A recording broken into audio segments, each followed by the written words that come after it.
Quba rayon İcra Hakimiyyətinin başçısı İlqar Mahmudov Buduq kəndi inzibati ərazi dairəsinin Zeyid kəndində vətəndaşların səyyar qəbulunu keçirib. Qəbuldan əvvəl rayon İcra Hakimiyyətinin başçısı aidiyyatı şəxslərlə Zeyid kənd ümumi orta məktəbində yaradılmış şəhidlər xatirə güşəsinin önünə gül dəstələri düzüblər. Qəbulda Quba rayon prokuroru, Dövlət Təhlükəsizlik Xidmətinin Quba rayon şöbəsinin rəisi, Səfərbərlik və Hərbi Xidmətə Çağırış üzrə Dövlət Xidmətinin rayon şöbəsinin rəisi, rayon Ağsaqqallar Şurasının sədri, rayon İcra Hakimiyyəti yanında İctimai Şuranın sədri, rayonun bütün idarə, müəssisə və təşkilatların rəhbərləri iştirak edib.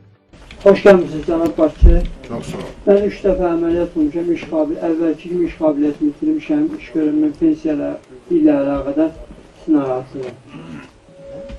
Sən müraciət eləmişsən? Bəli, bir dəfə müraciət eləmişəm. Nə cavab veriblər? Sənəddə forma 24 elə bir şeyləri istəyirlər. Yox, sənədləri təqdim eləməlisən də. Elə mən var qeydiyyat, sizdə bir üstüdə qeydiyyat məsələləri. Xeyr, qeydiyyatdan keçməmiş. Bizə 6-cı gün komissiya Qəsəxanada region, bütün şimal regionu. Sən birinci komissiyaya müraciət edilməlisən, ondan sonra sənədlərinə baxır, yazılı qismə hər 6-cı gün. Qəsəxanada. Yaxınlaşmaq üçün şəxsə mən verir.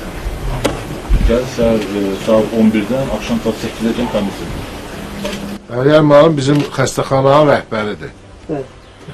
İndi qəbuldan sonra öyrənərsən nə sənədlər lazımdır, desin sənə vaxtını təyinləsin, get yanına.